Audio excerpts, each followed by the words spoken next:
Muy buenas, me llamo Lau, bienvenido a mi canal. Hoy vamos a hacer fotografías de calle en Barcelona. La razón que estoy haciendo este tipo de fotografía es porque, primero, estoy viendo muchos vídeos sobre esto y dos, no suelo hacer este tipo de fotografía y es buena oportunidad que salga de mi zona de confort y hacer algunas fotos así para que hacer algo distinto.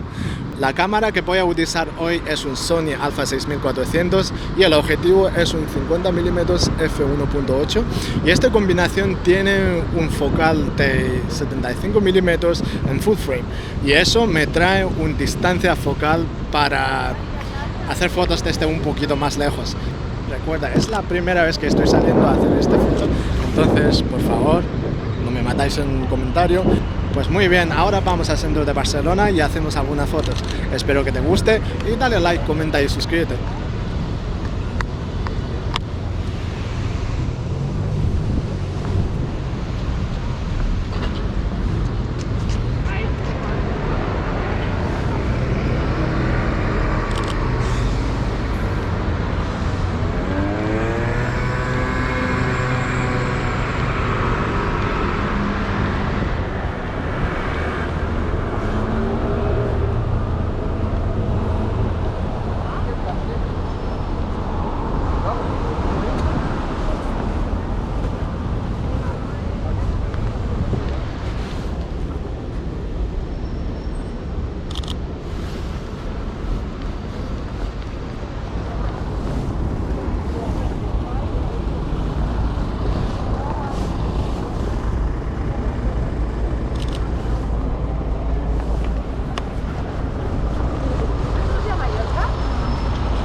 Just gonna go there.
que está viviendo el sol.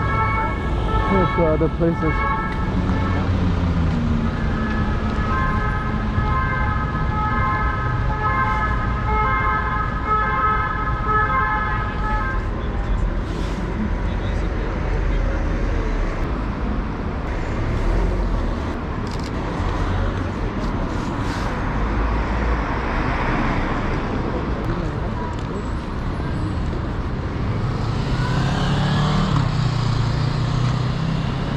Tampoco. Seguro, a ver.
A partir de esto no he hecho más fotos porque empecé a comer este crepes y es mi memoria de infancia y nada, al final dejé de hacer fotos, lo siento mucho. Recuerda que este vídeo van a tener un parte 2 que es el Sony Alpha 6400 con el Sigma 16, un gran angular interesante de fotografía de calle. Espero que te haya gustado el vídeo de hoy, me llamo Lau y siempre estaré a tu lado comiendo.